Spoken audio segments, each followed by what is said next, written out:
Pharmacovigilance System Master File and Compliance Monitoring. Welcome to our session on the Pharmacovigilance System Master File, PSMF, and Compliance Monitoring.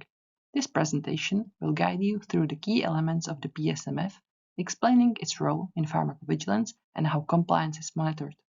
We'll explore the structure of the PSMF, its objectives, the responsibilities of qualified persons responsible for pharmacovigilance, QPPVs, and the consequences of non-compliance. By the end of this session, you'll have a comprehensive understanding of the PSMF and its importance in maintaining pharmacovigilance compliance.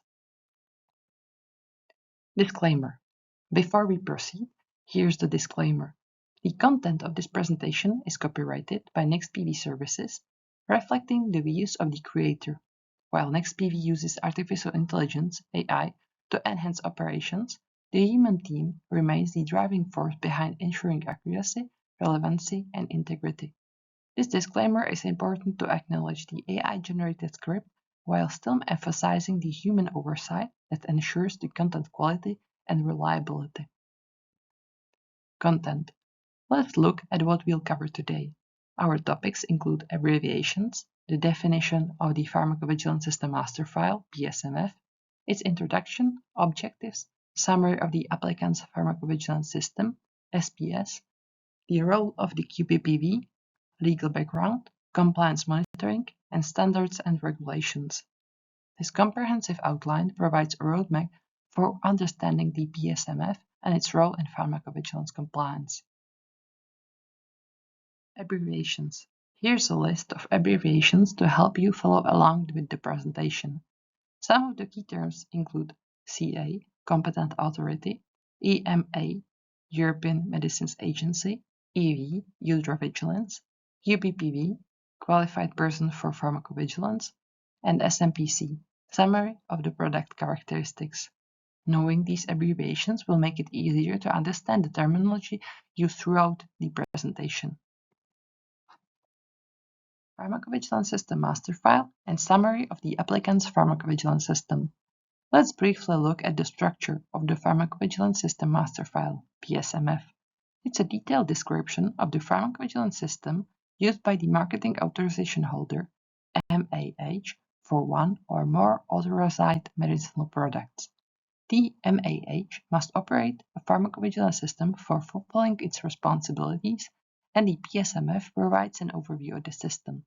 The location of the PSMF is within the EU or the European Economic Area and contains information on the qualified person for pharmacovigilance, QPPV, and other key details about the pharmacovigilance system. Definition. Let's define what a pharmacovigilance system is.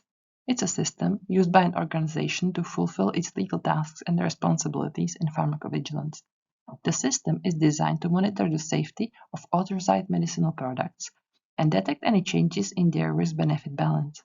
The Marketing Authorization Holder is responsible for creating and maintaining the system, and it's their duty to ensure they have a qualified QPPV at their disposal.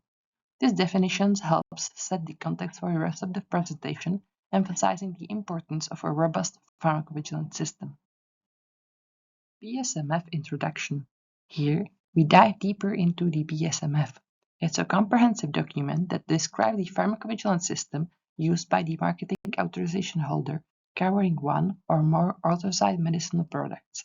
The PSMF includes details on the location of the QPPV, where the main pharmacovigilance activities are conducted, and other key elements like the registration in the Ultravigilance and the Master File Location Code.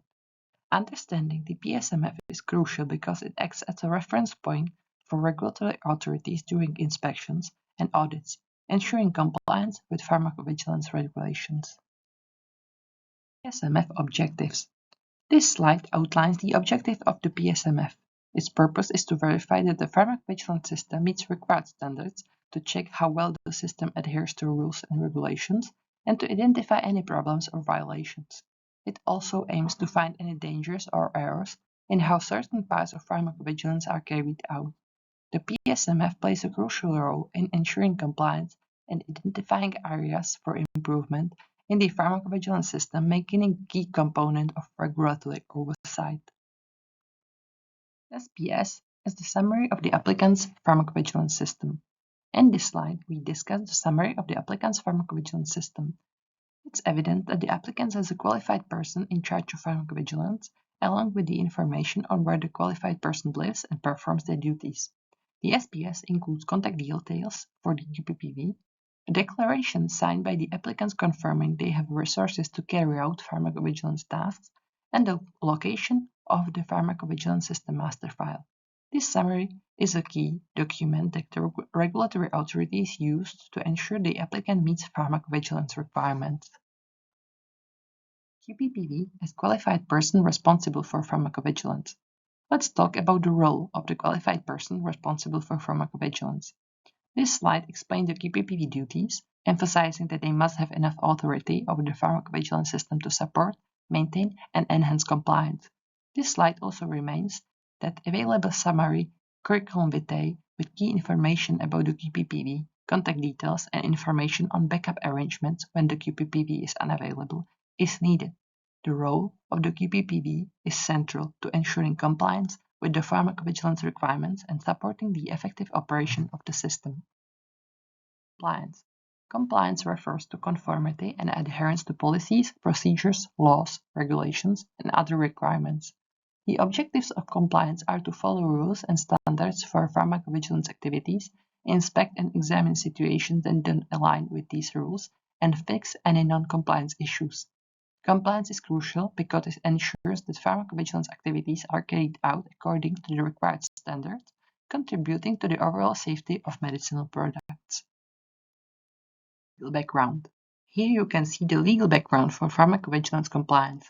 It references key directives and regulations, including Directive 2010/84/EU, Regulation EU number 1235/2010, and Commission Implementing Regulation number 520/2012. These legal frameworks establish the requirements for pharmacovigilance and guide the performance of pharmacovigilance activities. Understanding these regulations is essential for ensuring compliance and maintaining patient safety. Abbreviations. This slide lists additional abbreviations that are important for understanding pharmacovigilance compliance. Some of these terms include CAPA, Corrective and Preventive Action, DSUR, Development Safety Update Report, ICSR, Individual Case Safety Report, MAH, Marketing Authorisation Holder, PSMF, Pharmacovigilance System Master File, and QMS, Quality Management System. These abbreviations are used throughout the presentation, so it's important to familiarize yourself with them to follow along with the discussion on compliance and monitoring. Definition and objectives. Let's revisit the definition of compliance and its objectives. Compliance is defined as conformity and adherence to policies, plans, procedures, laws, regulations, contracts, or other requirements. The objectives of compliance include following rules and standards for pharmacovigilance activities, inspecting and addressing any non-compliance issues, and ensuring the reliability of the company's processes. Compliance is also about improving service quality and meeting client expectations, contributing to a positive reputation for pharmacovigilance activities. Standards and regulations. This slide discusses the standards and regulations that govern pharmacovigilance compliance. These include Good Vigilance Practices, GVP, contractual agreements, European legislation, national requirements, and procedural documents like SOPs and working instructions. The International Conference on Harmonization, ICH, and the International Organization for Standardization, ISO, also play a role in setting standards for pharmacovigilance compliance. Understanding these standards and regulations helps ensure that pharmacovigilance activities are carried out according to the established guidelines and best practices. Monitoring. Here, we discuss the various methods of monitoring compliance in pharmacovigilance.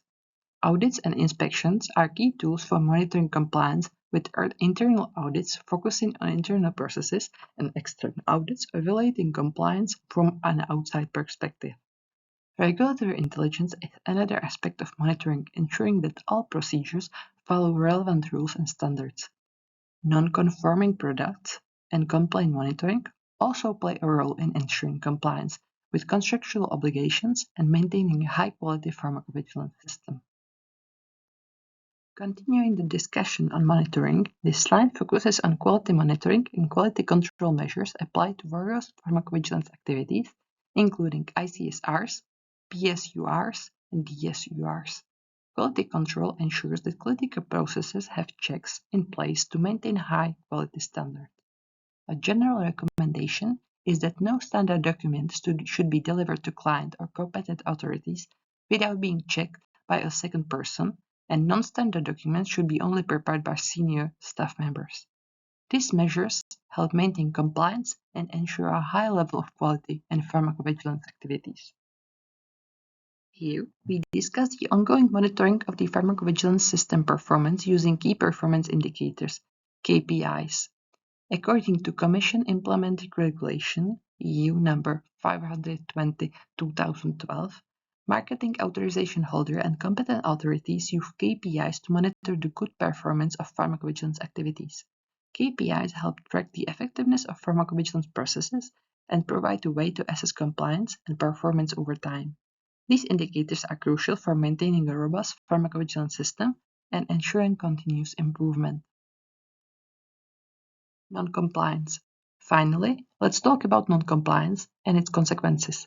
Examples of non-compliance include delays or failure to identify or communicate a risk, poor quality or incomplete reports, and failure to provide requested information to competent authorities within the specified deadlines.